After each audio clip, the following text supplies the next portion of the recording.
আজকের ভিডিওতে আমি দেখাবো কিভাবে খুব সহজ পদ্ধতিতে প্রজাপতি আঁকা যায়। প্রথমে আমি যেই পদ্ধতি দেখাচ্ছি সেই পদ্ধতিতে প্রজাপতি আঁকা ঠিক নয়, কেননা প্রজাপতির যেহেতু দুই দিকে ডানা থাকে, তাই এইভাবে আঁকলে একটা বড় একটা ছোট হওয়ার সম্ভাবনা বেশি থাকে। তাই আমি এখন যেই পদ্ধতিতে দেখাচ্ছি সেটি হচ্ছে একদমই সহজ পদ্ধতি। সেখানে দুই ডানা একই রকম হবে, কোনো চান্স নেই দুই রকম হওয়ার। প্রথমে আমি এখানে ডাব্লিউ আকৃতি এঁকে নিয়েছি। তারপর এভাবে আমি দুই পাশ থেকে কিভাবে মিলিয়েছি তোমরা এটা দেখে নাও। তারপর প্রজাপতির মাঝখানের অংশটা আমি আঁকছি। এখন আমি প্রজাপতির যে শিঙের মতো দুইটা থাকে উপরে সেটা এঁকে নিচ্ছি। প্রজাপতি সবসময় হালকা আর নরম হয়, তাই আঁকার সময় হাতটাও রাখতে হবে খুব সফট। প্রথমে ডানার আউটলাইনগুলো আমি এঁকে নিচ্ছি। তারপর আস্তে আস্তে আমি ভিতরের ডিজাইনগুলো করব।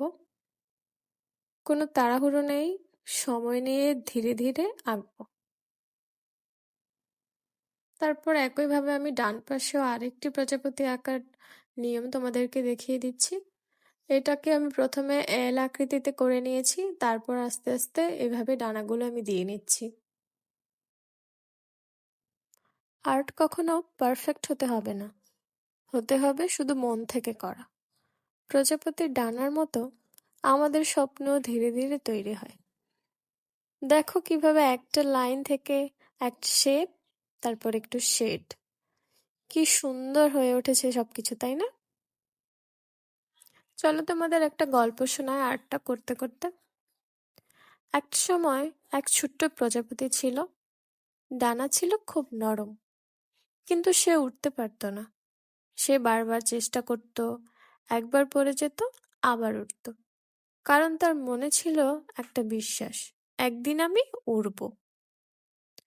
একদিন সকালে সূর্যের আলো ঠিক ডানায় পড়ে। তার ডানাগুলো ধীরে ধীরে শক্ত হতে শুরু করলো। সে হালকা বাতাসে ভেসে উঠল এবং প্রথমবারের মতো আকাশ ছুঁয়ে ফেলল। জীবনে অনেক সময় আমরাও ততটা প্রস্তুত থাকি না, ডানা থাকে, শুধু সাহসটা লাগে। তাই থেমে যেও না, চেষ্টা করলে প্রত্যেকটা স্বপ্নেরই ডানা জন্মায়। দেখতে দেখতে আমার আর্টও শেষ পর্যায়ে চলে এসেছে। এখন আমি আউটলাইনগুলো আবার একটু পেন্সিলের সাহায্যে ভরাট করে নেব।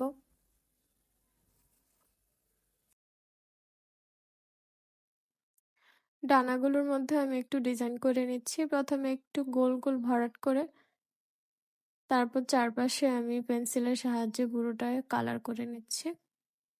তোমরা চাইলে যে কোনো রং করতে পারো, এখানে আমি অন্য কোনো রং ব্যবহার করব না, পেন্সিলের সাহায্যেই পুরোটাকে আমি করব। ভিতরের অংশগুলো পেন্সিলের সাহায্যে আমি ভরাট করে নিচ্ছি। এভাবেই তৈরি হয়ে যাবে খুব সুন্দর একটি ডিজাইন।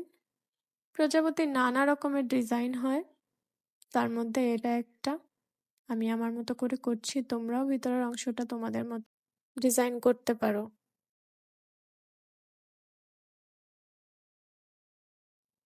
একইভাবে ডান পাশের প্রজাপতিটাকে আমি ডিজাইন করে নিচ্ছি।